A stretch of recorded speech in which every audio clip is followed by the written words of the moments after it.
If we can, let's switch gears. I want to get to a few topics with you. Charlie Kirk's widow, Erika Kirk, is planning to meet, we're learning, privately today with podcaster Candace Owens.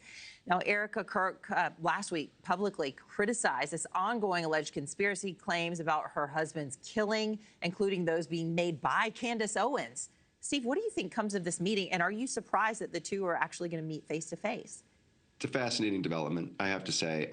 For people who maybe are not living online as much, on YouTube, on social media, on X, this story has grown tremendously in the last month or so. Candace Owens is a massive force in the culture right now, and she has been making the, you want to call them conspiracy theories, certainly the questions about Charlie Kirk and his assassination front and center in what she does every single day. And obviously, she has a previous association with Charlie Kirk, and now they're going to be sitting down privately, which I think is very notable as well. So we won't know exactly what happens in that one-on-one, in-person meeting. I'm sure we will hear in some capacity both sides of that conversation in the days and weeks to come.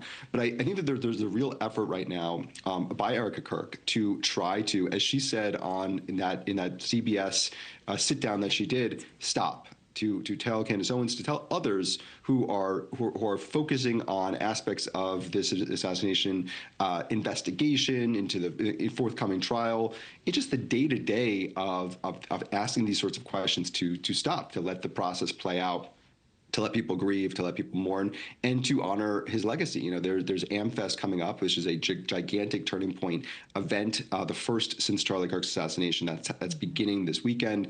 I think that there's a real effort by Erika to try to just get everyone to focus on different things here, and so we'll see if that happens. I think that that's something that people will watch very closely, and we will see the results of that in how each side talks after it. But I think it's a really interesting development, and I have to say, I love the idea of people meeting in person. I think that we need more of that, even with people who you vehemently disagree with, even if people you find their views repugnant. I think that if we're going to get anywhere in this society, this is the sort of conversation that needs to happen, one-on-one, face-to-face, in real life, and not online, not with a bunch of cameras around, not over Zoom. I love that idea, and I hope something good comes of it. Thank you for watching. Subscribe below and download our NewsNation app right now on your phone, and you will get fact-based, unbiased news for all Americans.